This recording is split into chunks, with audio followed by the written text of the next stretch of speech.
మానవ జీవితమే ఒక మహాభారతం, అది మంచి చెడుల రెంటి నడుమ నిత్య ఘర్షణం. ఈ ఆశ్వాసాన్ని, ఈ పర్వాన్ని మొత్తం ముగిస్తూ మనని ఊరికే శోకంలో వదిలిపెట్టకుండా వైశంపాయనుడు జనమేజయుడితో ఒక మాట అంటున్నాడు. కర్ణపర్వం, ద్రోణపర్వం లాంటివి ఉన్నవాళ్ళు భయంకరమైన యుద్ధం, పైశాచికమైన సావులు ఇందులో ఏముంది? పైగా మనలో ఒక నమ్మకం ఉందండి. దుశ్శాసనుడి వధ, కర్ణుడి వధ ఇవన్నీ ఇవన్నీ చదవకూడదమ్మా, మరో ఘోరాలు అవన్నీ నెత్తులు తాగడం అవన్నీ చదవకూడదు. లేదు, అవి చదవాలి. చదవడం వల్ల ప్రయోజనం ఏమిటో చెబుతున్నాడు. అనలుడు భాస్కరుండును సుధాంశుడును అధ్వర సంప్రవర్తకుల్. జనమేజయ మహారాజా, జరిగింది కర్ణార్జునుల యుద్ధం కాదు, జరిగింది భారత యుద్ధం కాదు, ఇది మహత్తరమైన యజ్ఞం. ఈ కథ వినడం, చదవడం యజ్ఞం చేసిన దానితో సమానం. అనలుడు భాస్కరుండును సుధాంశుడు అధ్వర సంప్రవర్తకుల్. వినుము నరేంద్ర ఈ క్రతువు విష్ణుమయంబు, వినుము నరేంద్ర ఈ క్రతువు విష్ణుమయంబు.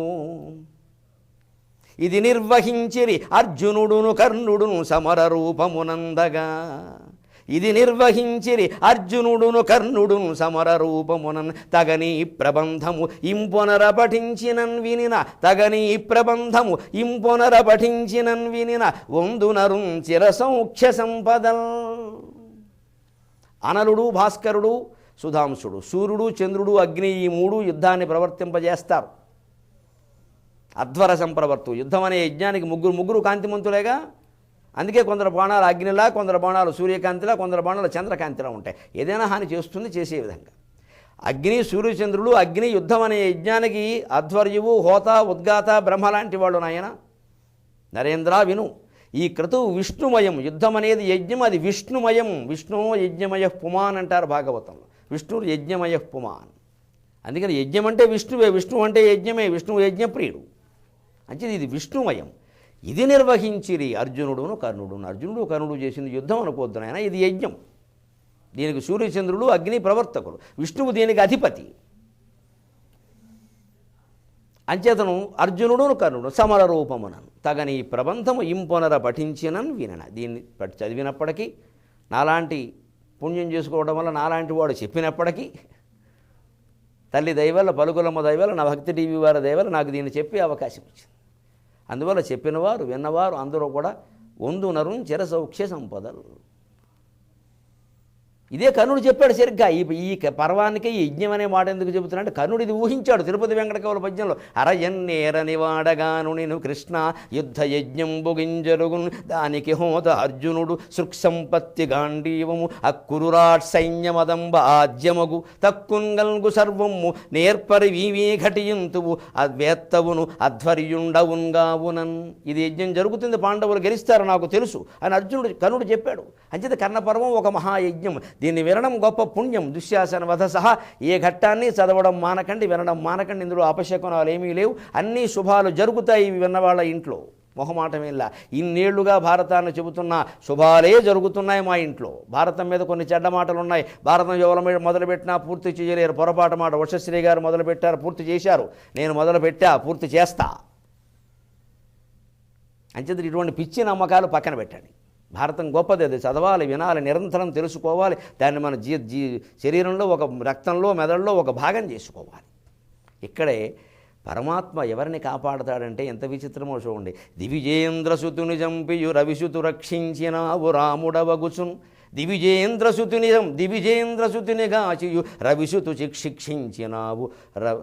శిక్షించినావు రణమున కృష్ణ అని కృష్ణ శతకంలో రాస్తారు ఒక మాట.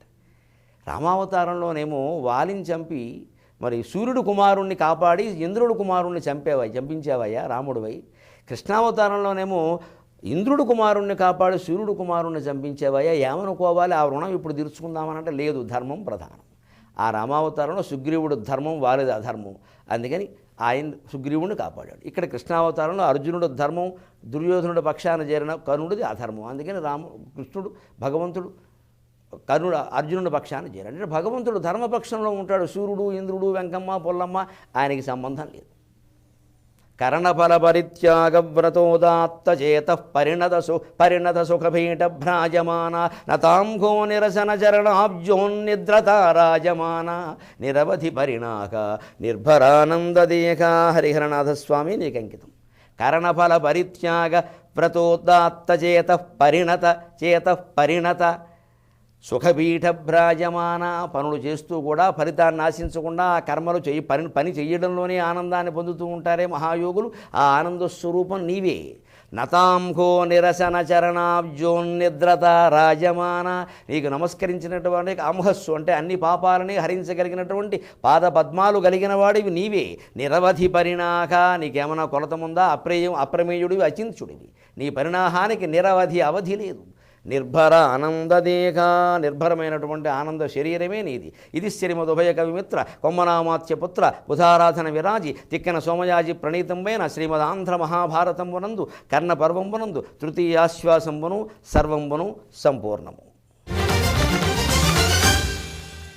మీ అభిప్రాయాలను సూచనలను మాకు తెలియచేయాల్సిన చిరునామా భక్తి TV, care of Rachana television private limited, road number 92, Jubilee hills, Hyderabad 5,96,000. మా ఇమెయిల్ ఐడి bhaktihyd@gmail.com. మా వెబ్సైట్ www.bhaktitv.in. Phone number 9010222333.